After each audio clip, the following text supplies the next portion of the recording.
वसुदेवसुतं देवं कंसचाणूरमर्दनं देवकी परमानन्दं कृष्णं वन्दे जगद्गुरु गुरुर्ब्रह्मा गुरुर्विष्णु गुरुदेवो महेश्वर गुरुर्साक्षात् परब्रह्म तस्मै श्री गुरुवे नमः। ॐ सहना भवतु सहनौ भुनक्तु सह वीर्यं करवावहै तेजस्विनावधीतमस्तु महाविद्विषावहै। ॐ शान्ति शान्ति शान्तिः। ॐ असतो मा सद्गमय तमसो मा ज्योतिर्गमय मृत्योर्मा अमृतं गमय। ॐ शान्ति शान्ति शान्तिः। ॐ पूर्णमदः पूर्णमिदं पूर्णात् पूर्णमुदच्यते पूर्णस्य पूर्णमादाय पूर्णमेवावशिष्यते। Hi guys. Hi Reha. Okay. You know what? I want to start from chapter 12 just to revise those 5 sloks that you have to memorize. So we can do one time, couple times. I actually want to do couple times. We can all sing together. So we know how to sing it, right? Because it's what? In 2 weeks, right? We're gonna have this. So let's revise those 5 sloks from chapter 12 that everybody has to memorize. So how about you open your Gita on chapter 12 and we're gonna do the first 5 sloks all together, okay? So we know how to do these sloks, okay?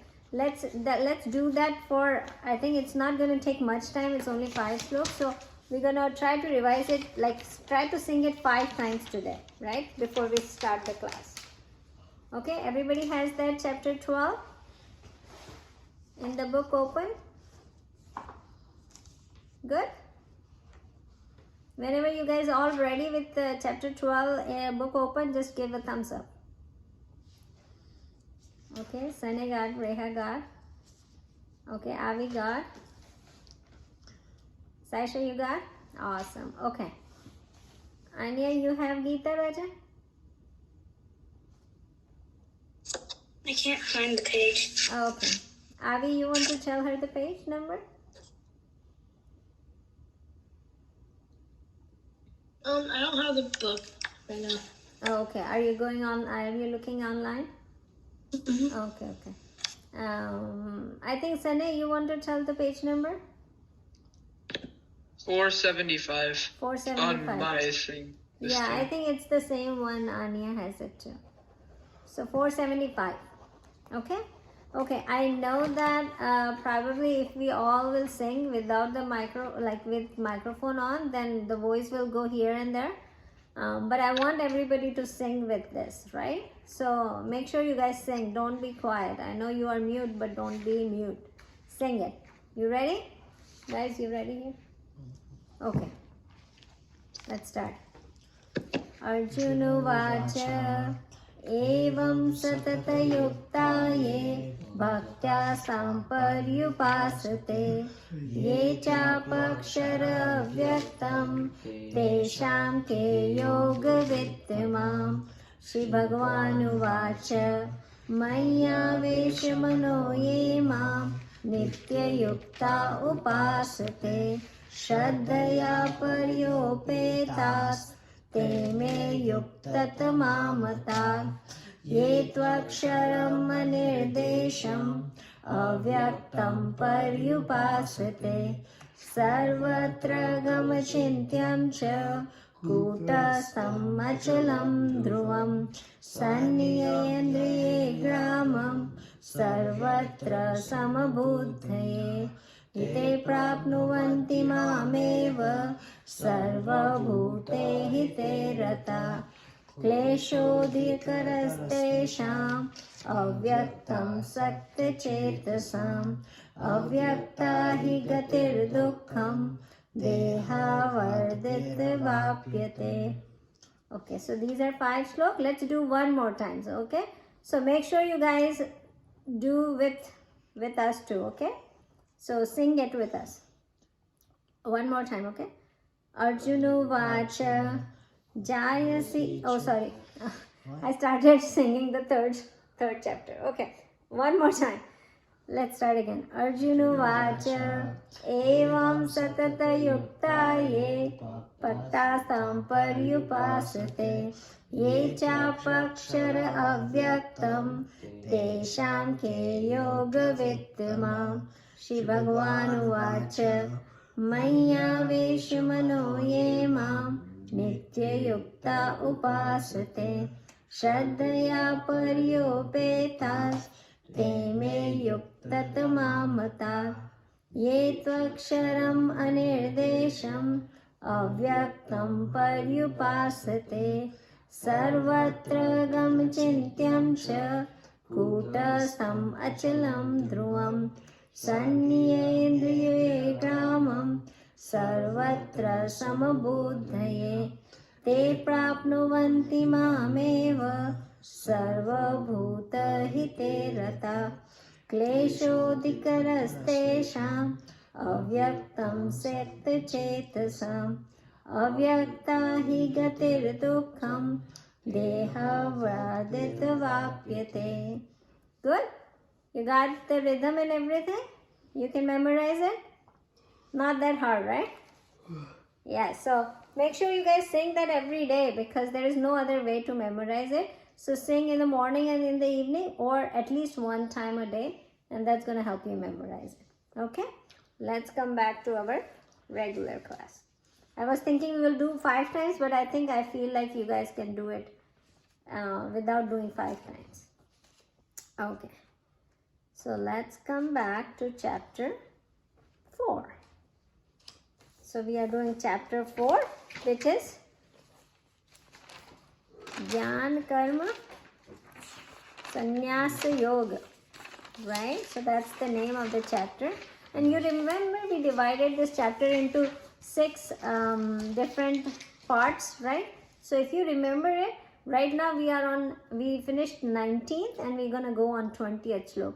But I just wanted to again revise those 6 parts where we are right now. So just going back and checking what we did. So the first one was that the self is eternal teacher, right? So we did self was eternal teacher, where we get to know that this same knowledge is going on from ages and ages, right? We get to know that it was given to Surya Bhagwan and then it went to their son and their son. So this knowledge of self is an eternal knowledge, and the teacher is also eternal teacher. They keep teaching us yugos and like ages and ages, right? So that's what we get to know.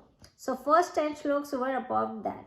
Then we came to the second part, which it was saying that how self is related with the action, right? So we study about that, how self doesn't do any action, right? The body mind does the action, but the self is like a screen of the cinema hall, which doesn't do anything, but the movie plays on the screen. There is a fight and there is a motion, there is emotions, there are crying scenes, there are robotic scenes, there are many different scenes that the screen plays, but the screen doesn't do any action, right? All the action is beyond the screen, like it's not, the action is not done by the screen, you know. So that's what we learn about, that how the self, you know, how self is related to action. So self is a screen and the action is everything else that is created on it, which is temporary, right?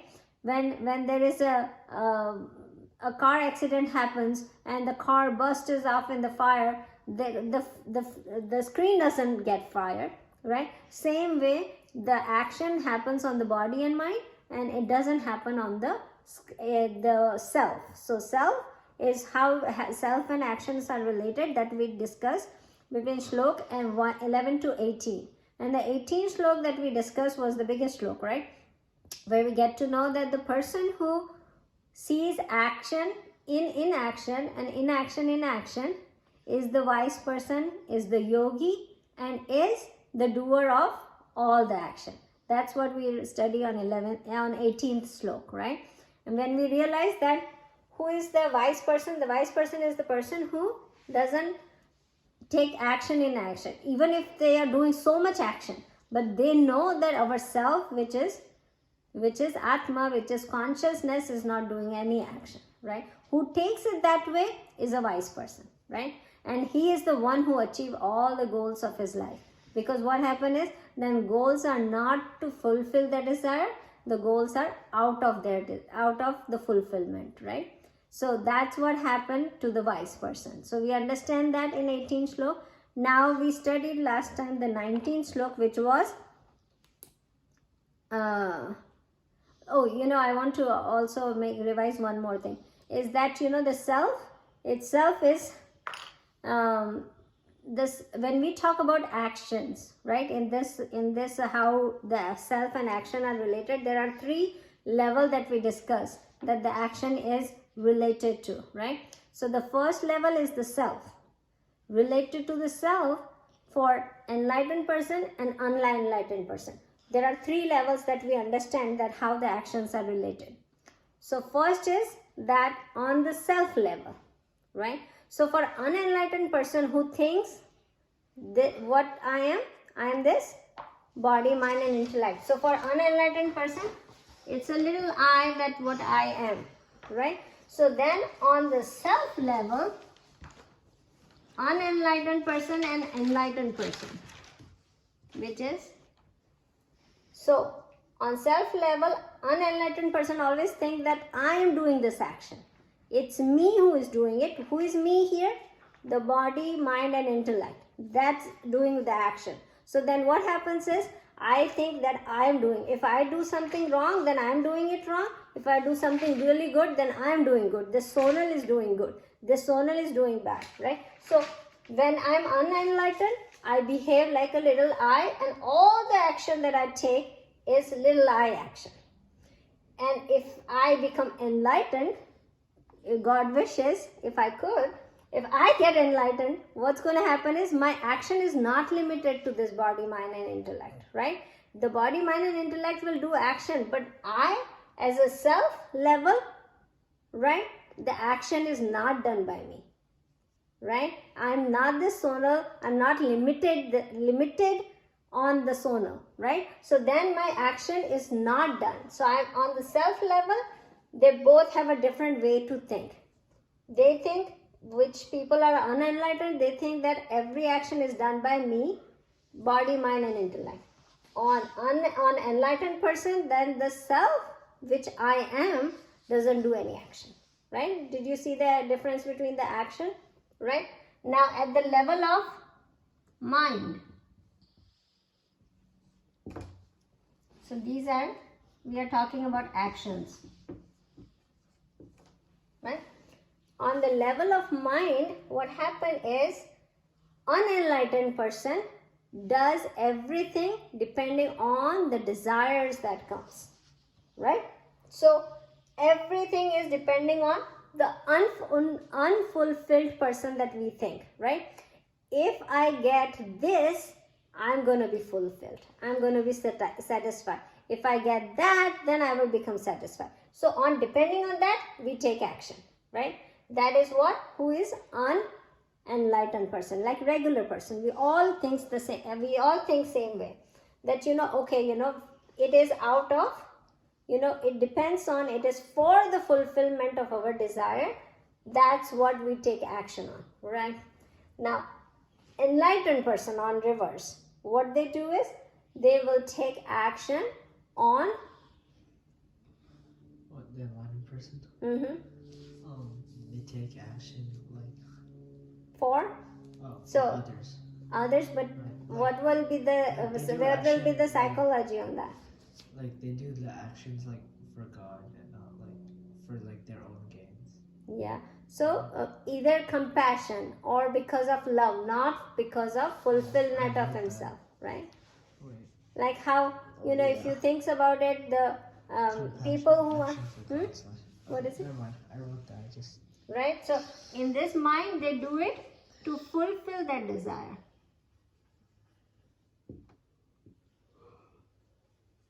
Or enlightened person does all the action. The mind, the psychology is either to help others, nothing for their own fulfillment, right?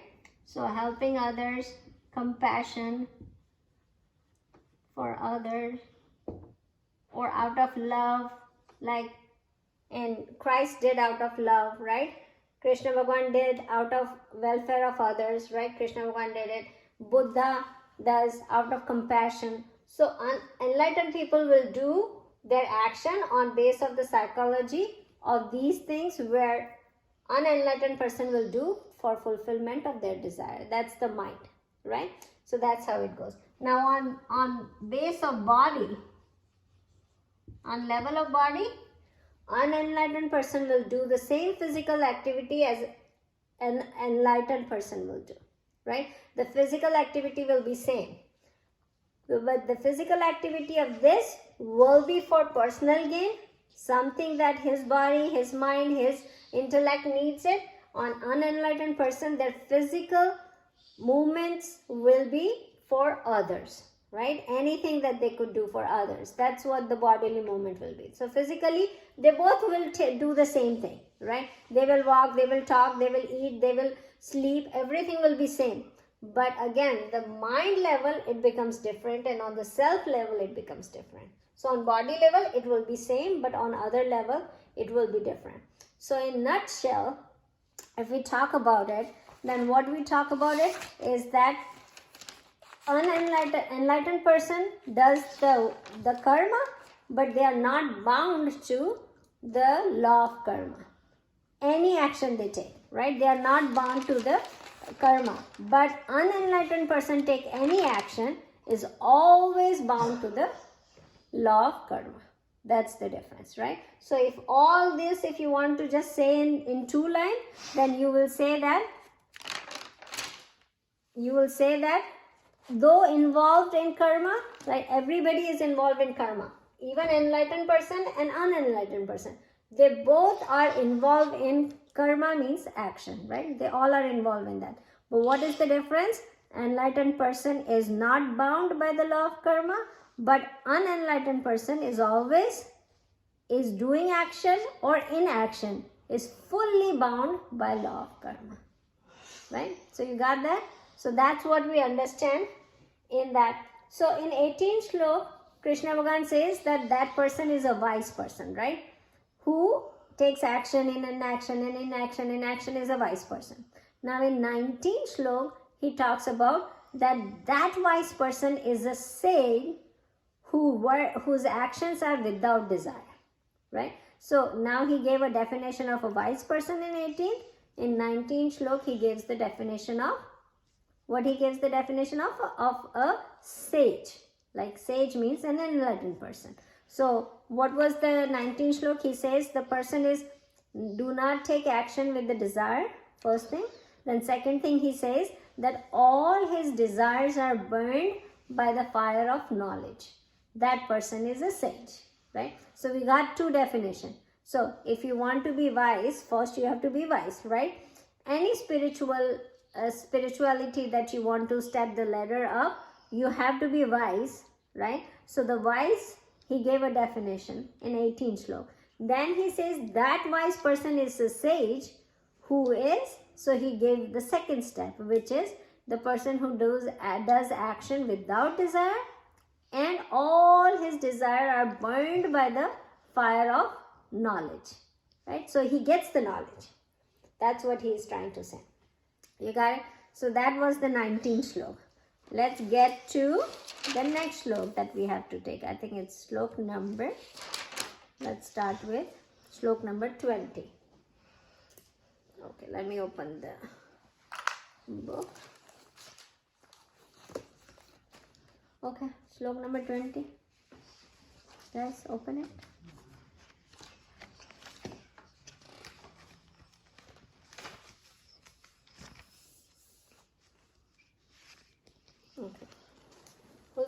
read Shlok 20? Anybody volunteer? Shlok 20, anybody volunteer? Raising hand? No raising hand. Raising hand 1, raising hand 2. No? Okay, anybody here? Okay, Nanu go. Take this up. And sing properly with a loud voice. Tyaktva karma phala sangam Tyaktva karma phala sangam Nityatripto nirashaya Nityatripto narashaya Karmanye pravrittopi Karmanyebhi pravraktopi Neva kinchit karoti sha Neva kinchit karoti sa. I forgot to ask you, everybody has the book open for chapter, no? But do you have online, can you find it? Chapter 4? I have the chapter 12 things, but I don't have these Oh, these okay. Okay. But if you look online, you might find the chapters too. But that's okay. You can sing with us for right now. It's for next. Okay. Can we sing it together again? One more time, guys. Okay. Tyaktva karma phala sangam nityatrupta nirashaya karmanyebhi pravrittopi neva kinchit karoti sa. Okay, beautiful, beautiful slok. Now what happens is the new phase is starting, right? So we are now starting the third part of the chapter, which is action of enlightened, not binding. So what are the action of enlightened and which is not binding? Binding means who is not binding with law of karma, right? We have to think about that everybody is bound with law of karma, but this one, enlightened person's action is not bound with law of karma. So from Shlok 19 to 24, we're going to talk about that, like what is not bounding them, why their action is not binding. So this one, now the question arises that do we have to be monk to become, to get out of this law of karma? Do we have to just stop doing everything and because that's the best way, it looks like, to drop all the desire, go away from this worldly thing and all these things? Do we have to do that, right? And if you look at it, only probably 1% of the total population become monks. So are they only get enlightenment? What about us who lived in this worldly life, with everybody in here? How can, can we, our action become, can we become enlightened, and can our action become an enlightened person action, right? So as of right now, when I gonna talk about these next 3-4 shloks, where he's gonna talk about how the actions of enlightened people are there, we need to understand that if we are looking forward to these things, we need to think about what we have to do when we become enlightened, right? So this is also going to be giving you a path or an example what action we should be taking, as an enlightened. So the big thing we have to keep in mind that, right, we are not enlightened right now, right? But to get that into us, we have to start working through it, right? We have to start thinking like a saint, right? We have to start thinking like this thing. We are not going to become enlightened overnight. It's not going to happen overnight right now, right? We have to start that way. So these are the examples that Krishna Bhagavan is giving us, that this is how they think, this is how they react. So now we have to start thinking about how we can bring that thing in our life, right? How we can make these actions spiritual action in our life, right? So he's going to give these examples. But now he's saying it's not that only monk can do it. Householders' action can also become spiritual action, right? So he's going to explain us in next 2-3 shloks like how householders' action works, how monk's action work, how monk with lot of activities, like lot of social activity the person does, or householder doing lot of social activity, how their actions are spiritualized, right? So in this shlok, he's giving an example of a householder person, who is enlightened, right? So a householder means the person who is in this world, in this worldly environment, like all of us. If we become enlightened, what happens, right? If you remember last class, I discussed that not everybody, like, after getting enlightened, they don't, like, it doesn't change. Some people don't do any change. They keep doing what they were doing before, right? They keep, if they are housewife, they're going to stay housewife, right? And they're going to cook. Their mindset is different, but they will cook, they will clean, they will do everything what house needs to be done, right? Or what kids need to be done.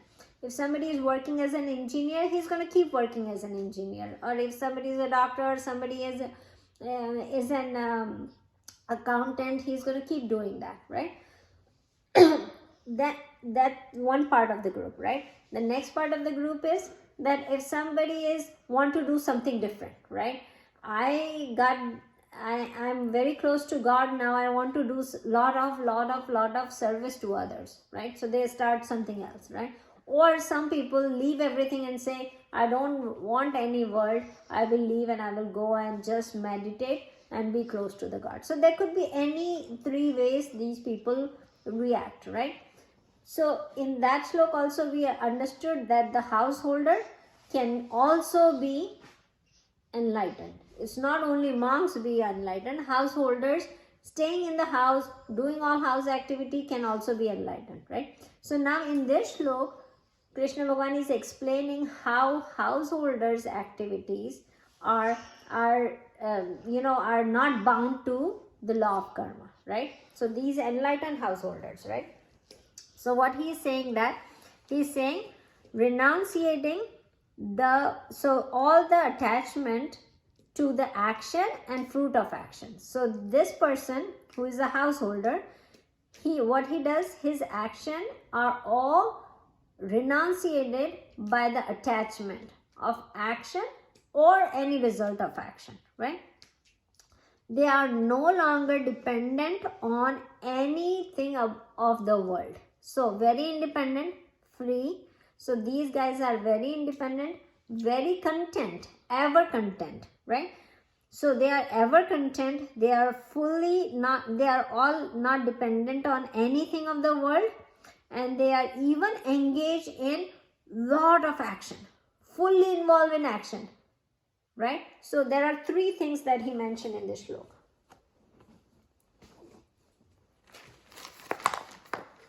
And this slok is dedicated to who? Who is involved in full action. So who is in full action? Householders, right? The most actions are doing is done by householders. So this slok is about householders. But what kind of householder this is? This is enlightened householder, right? So what he is saying, the first thing he is saying is, this person is renunciated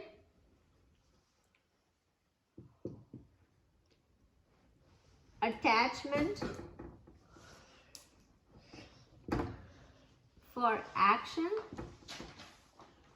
or result of action.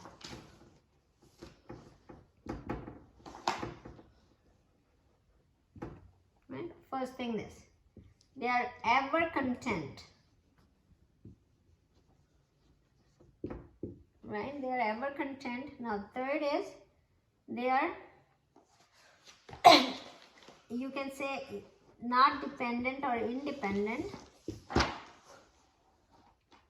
not dependent on anything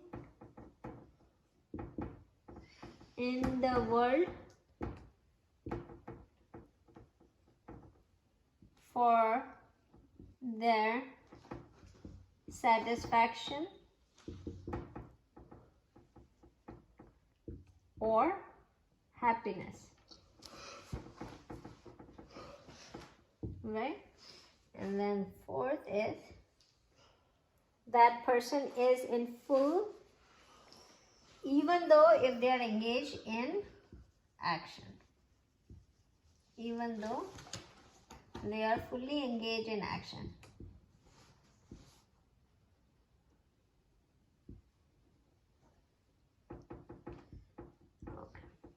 So how do I know that this is a slok for, this is the words for householder? This last line tells me this.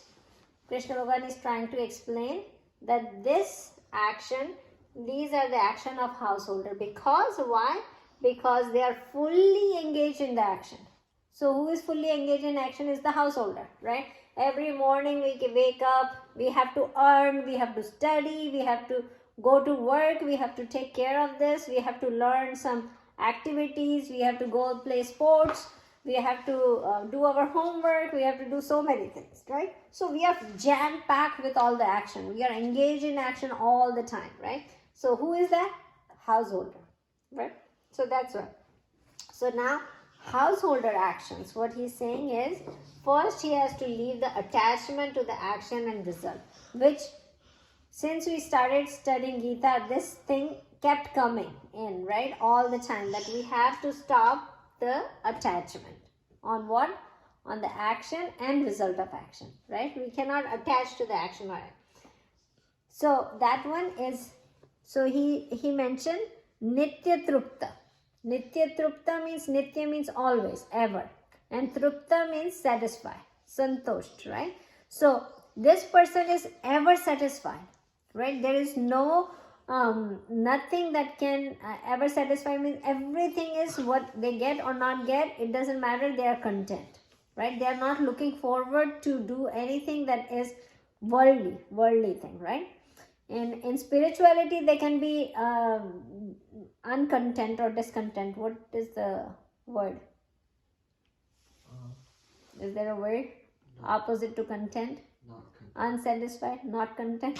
Okay, so that's how the person could be in spiritual level, but at worldly level they are content, ever content, right? So we know that, you know, if you are the self, you are the Atman, if you take it that way, the enlightened person take us as not this body mind. I take myself as what?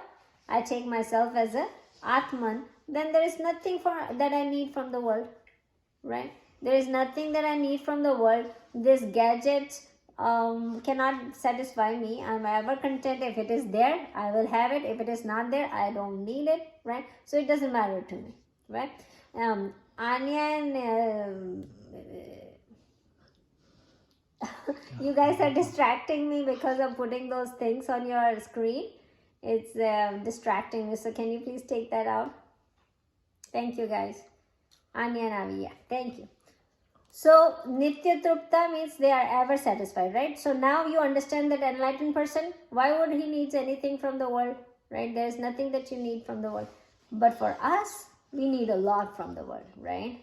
I need good clothes to wear. I need good things around me. I need good people around me. I need friends to talk to. You know, I need everything that's in the world, right? So I'm never trupta. If I get something, I will ask for more, right? That's how we always been, right? If I get 1-bedroom house, I will ask for 2-bedroom. Or I get 5-bedroom house, then I will say, okay, why don't I have a palace?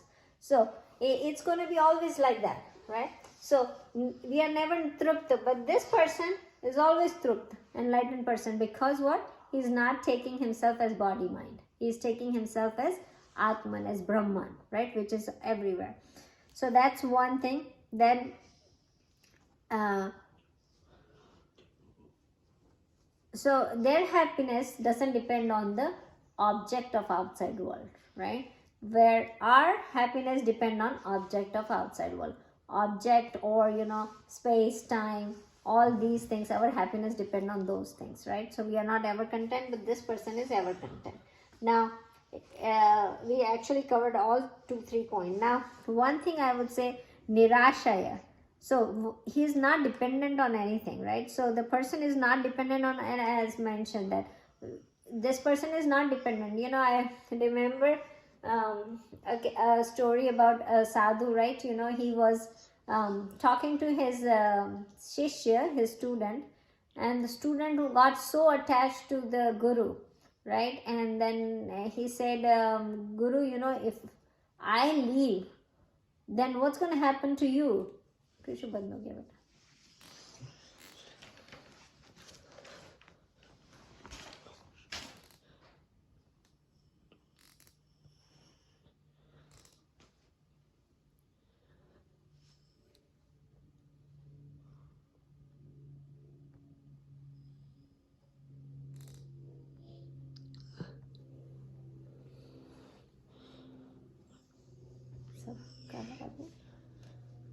All students? I think we just put 2. No, like everyone. There's only 2 people who joined. Okay, thank you. Okay, guys. Thank you for coming back.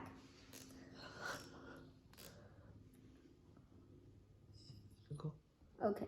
So then this Guru says that, you know what? Right now you think that I am attached to you so much because I show you the love and the compassion to you. So, but if you are not there, I'm not going to miss you. Right? I'm not going to miss you. I am going to be all content without you being there either. Right? So this person will show all the attachment to the person that's next to them. But if they are not there, they're not going to be, oh, I'm missing you. I'm missing you so much. That's not going to happen. Right? So this is what, you okay? So that's what it says, that Nirashama is not dependent on anybody, any object, anything. Without anybody, any object, they will still continue to doing their action or continue to doing their spirituality, right? So this person is like that. That's we are talking about the householder. That's going to be so one will be engaged in activities, all the activities, but still not getting attached to it, right? So one thing is that sometimes what happen is, if I make a project, right? If I design a project, a beautiful project, I put 10 hours of my work into it. What happens is that the attachment on that action started as soon as I started making it, right? When I made it and I presented it to teacher, the attachment is there with my project, as well as the attachment is there with what? The result that is going to come out with it, right? Now we're going to keep that project. After even submitting it to school, when I get it back, I'm going to keep it with me forever and ever, right? I'm not going to let it go because of my attachment that I have with while making it, while doing the action, as well as when the results come out, right? Both of the times I stayed with the attachment. Now, with the enlightened person, what's going to happen is he's going to focus 100% on doing the action, not attached with the action. There is 2 different things, right? I give 100% in the project. I will make it right, but I will not get attached to it, right? And then result is not in my hand. I will do my 100%. So my action that I do should be 100% involved in it, but there is no attachment. So if something happens to the project later on, it doesn't hurt me, or I don't feel sad, and the things doesn't emotionally I don't get involved in it, right? So the main big thing, there is a difference between us and this householder enlightened, is this word that he has, right? So as soon as that attachment goes away, everything will come by itself. The next step, ever content, is always there. Then not dependent on anything on the world, even doing action, this is the word for it, right? So that's how he explained how householder enlightened person take actions, right? Okay, now let's go to the next slok, where he's gonna let us understand how monks who have renunciated all the action, they take their action. How do they do their action, right? Okay, let's go to slok number 21. Any volunteers for 21? Sasha, you want to go? Sure. Good. Okay, I lost my page. Yeah, it is 21. Take your time. What page is it on? Sanay, can you tell me the page, Raja? What? It's 197. Yeah. Thank you. Okay. Okay. Nasiryata chittatma Nirashiryata chittatma Tyata sarva parigadaha. Tvattva sarva parigraha. Sariram kevalam karma. Shariram kevalam karma. Kurvamapnoti kilbisam. Good job. Kurvam apnoti kilbisham. Good job, Saisha. Okay, together. Nirashiryat chittatma tvakta sarva parigraha shariram kevalam karma guru napnoti kilbisha. Okay, here he says that the person who is engaged in less activity, right? So it says that this person leaves the desire, control their mind and control their mind and body. So discipline the mind and body. So first part, they leave the desire, control the mind and body, and they are without any possession.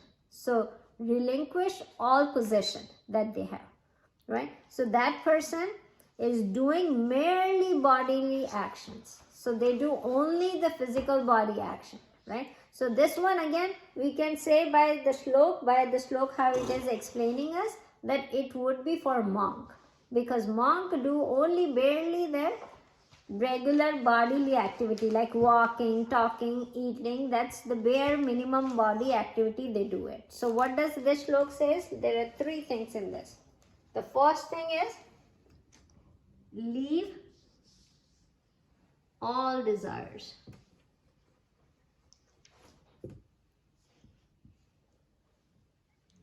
And the other slok, it doesn't say leave all the desire. They are still doing the action. They are still getting the results. But what they are doing? Without attachment, right? So that's the householder. Here, they leave all the desire. They have good control on mind and body.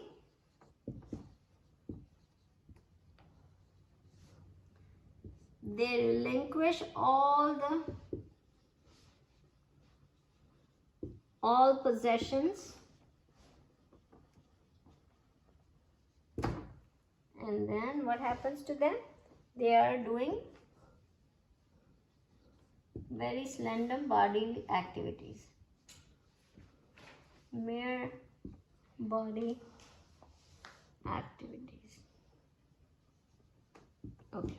Now by this slok, it makes us understand this is for monks who left all their worldly activities and became monk. Means leave all the responsibility, right?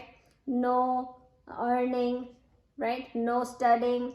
No studying, I'm sure they do it. I'm not thinking that monk leave studying. What? Desire? Which one? Nothing.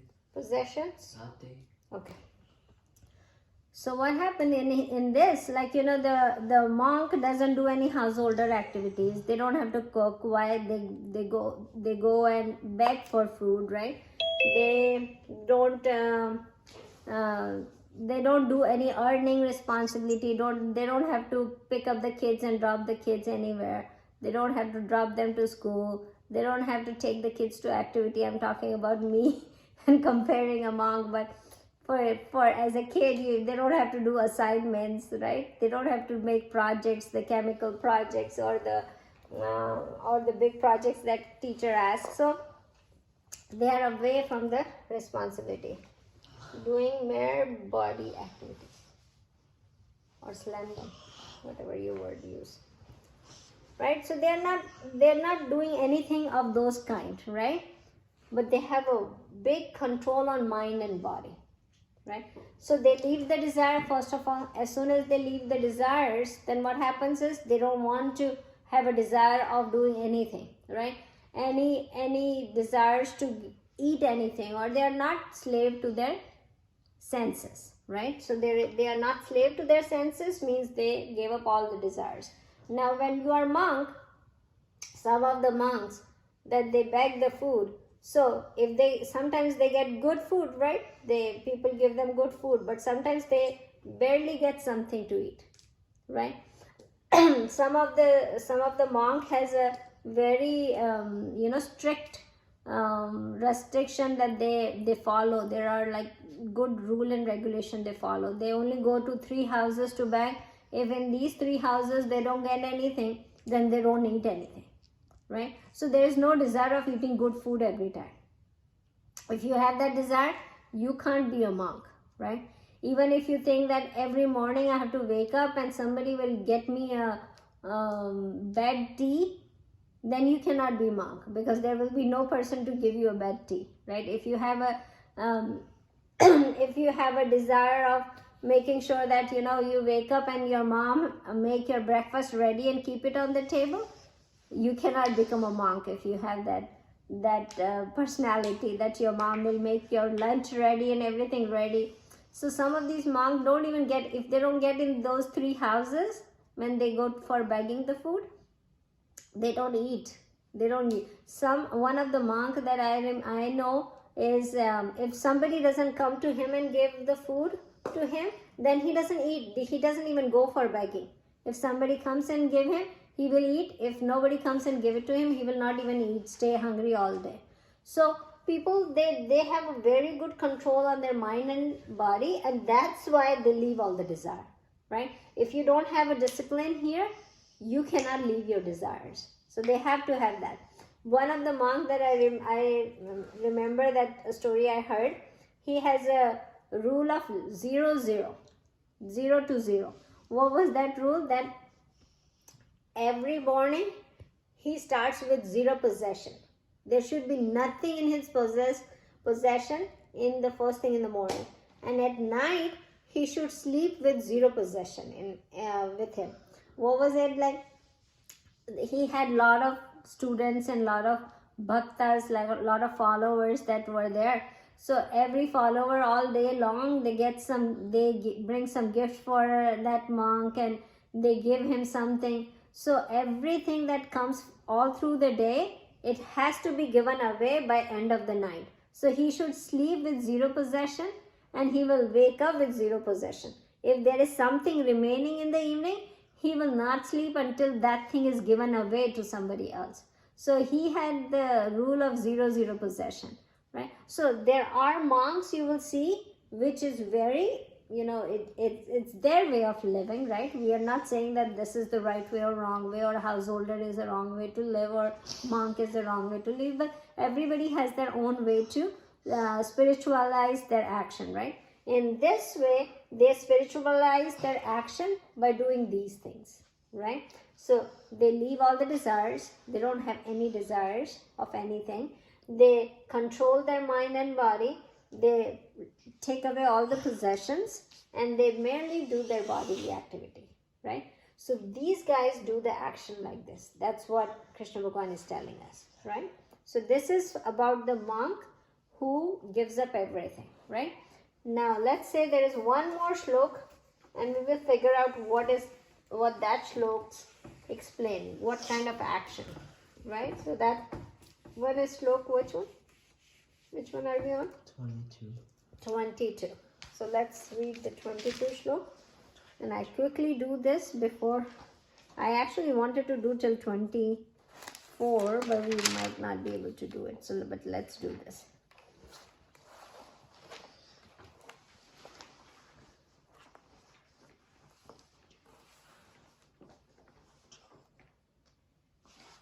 Okay, so we will do shlok number 22.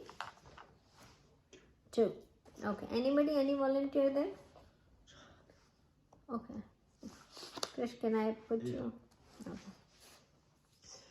Yadachalabhasantushto Dvandvatito vimatsara Dvandvatito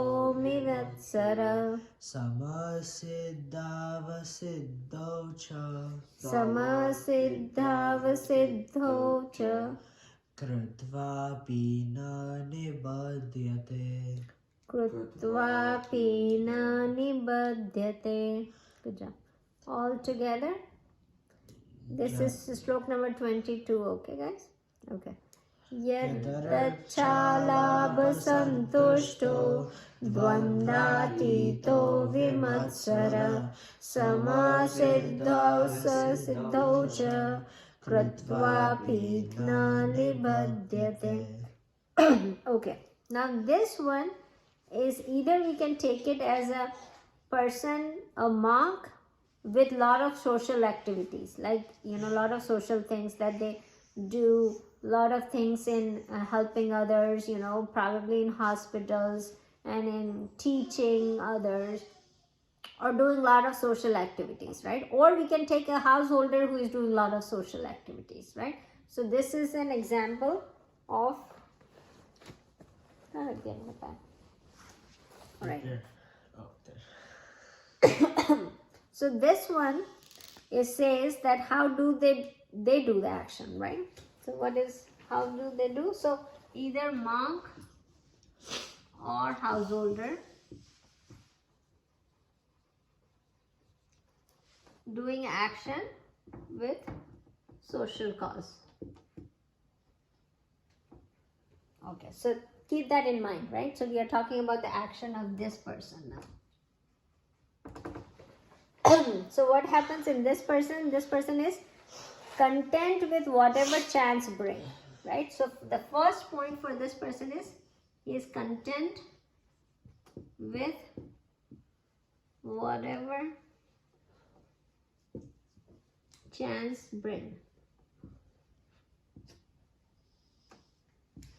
right? Then he is not he's rising above the pairs of opposite. Now I will tell you what this means. Rising above the pair of opposites, right? Then he says he is not free from jealousy. So there is no jealousy in this.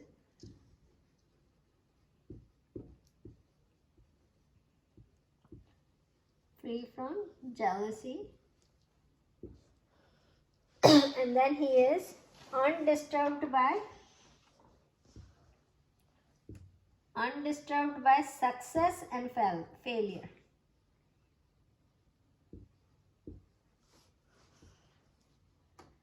Undisturbed by success and failure. He is not bound through action.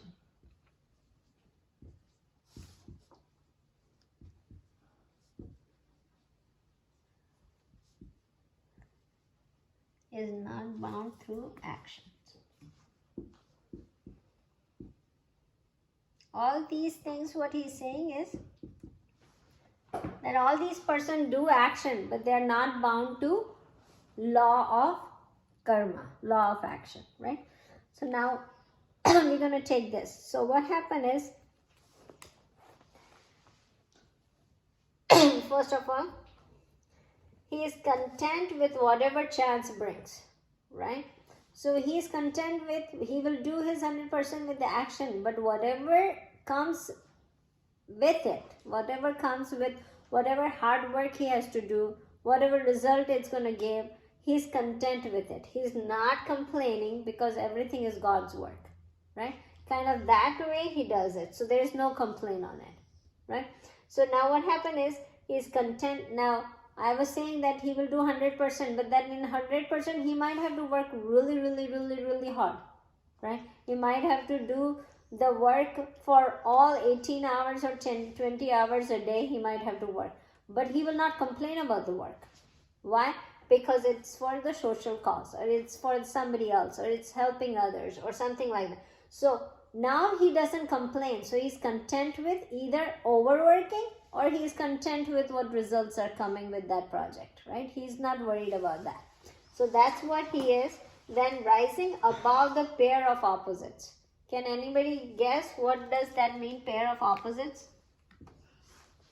Yeah.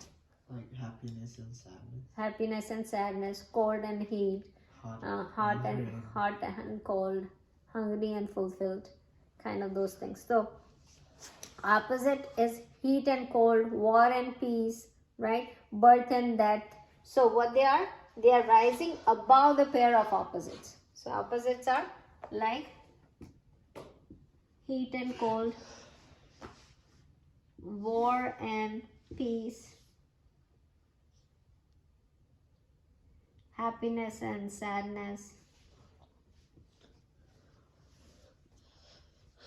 success and failure. So they are above, raised above that, right? So a person is successful, and that goes also undisturbed in success and failure. So I will take both the points but explain you by success and failure. So the person who is very much successful, what's going to happen to that person? What's going to happen to that person? Huh? Then what happens to him? What behavior does he do? Huh? Arrogant. Yeah, he becomes arrogant, or he becomes greedy, right? Selfish. Sometimes that happens, right? That success brings all these other things that, oh my God, I'm so good, I'm so proud of myself. Overconfident also, right? So success will become. What about failure? What does failure brings?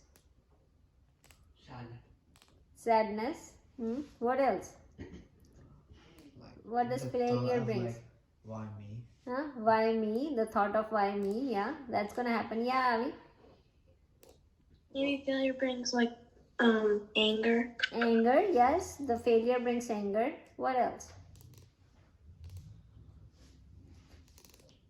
Anything else? Yeah. Well, he says success brings confidence. Failure brings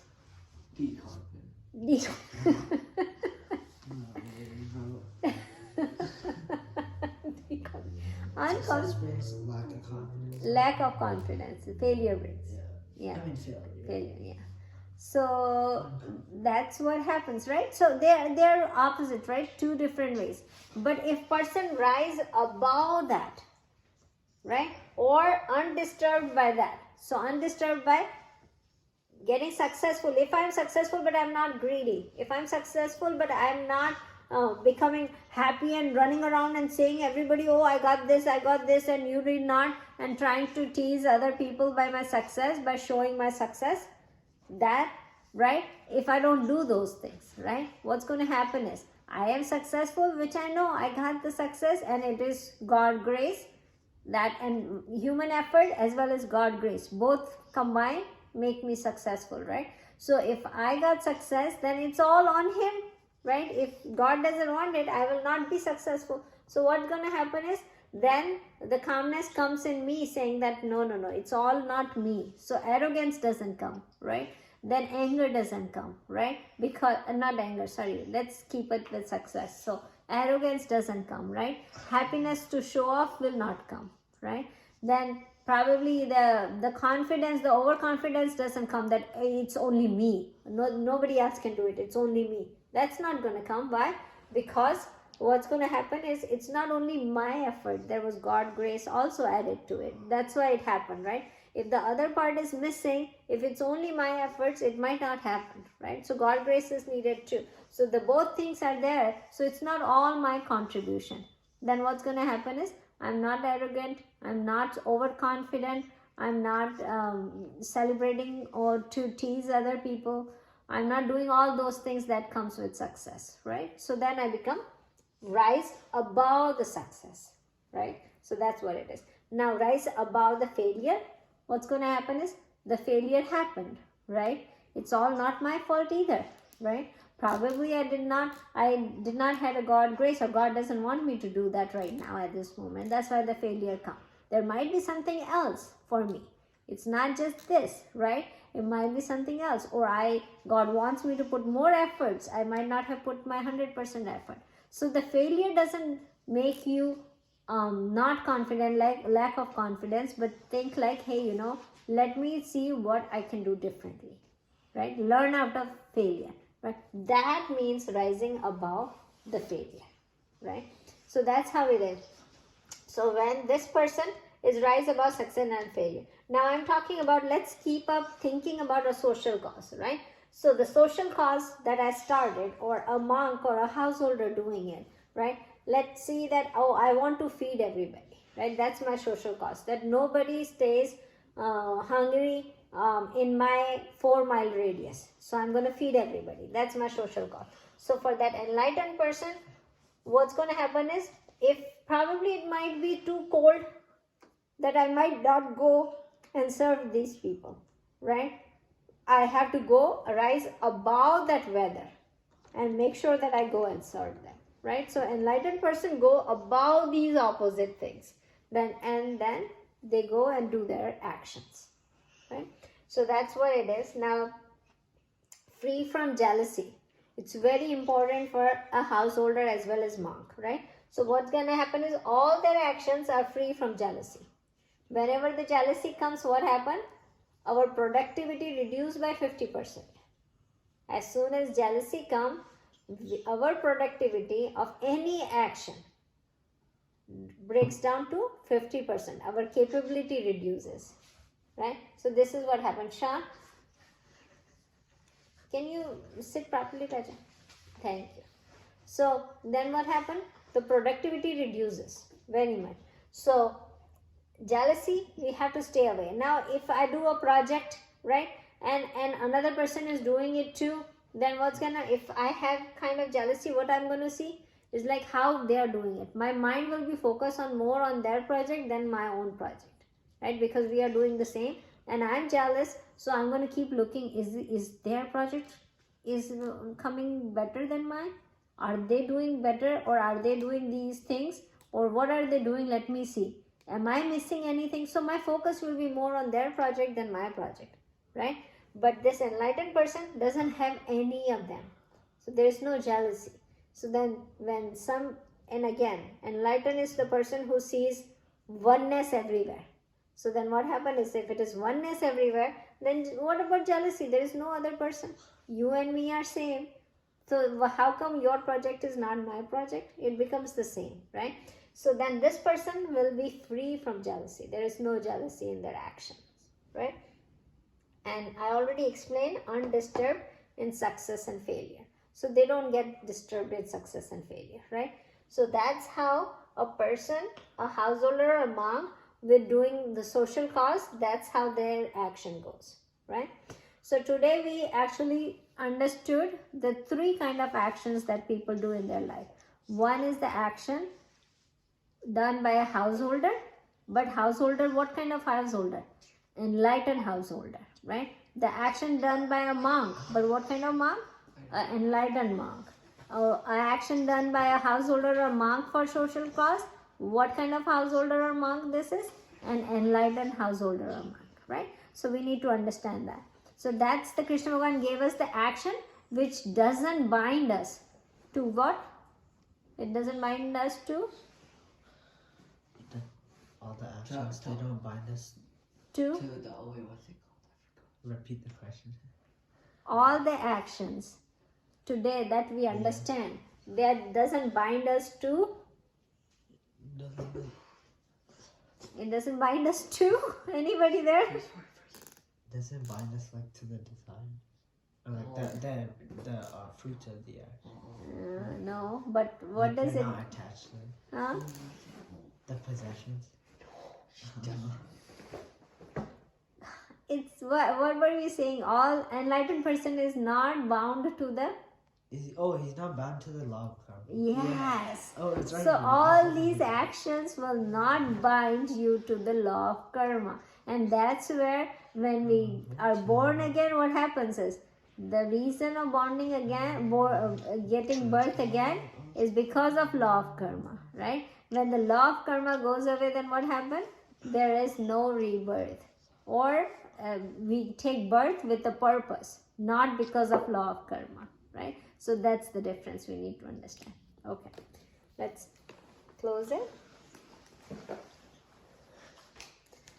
Vasudeva Sutam Devam Kanshachanuramardhanam Devaki Paramanandam Krishnam Vande Jagadguru Gurur Brahma Gurur Vishnu Guru Devo Maheshwara Guru Sakshat Para Brahma Tasmai Shri Gurue Namah.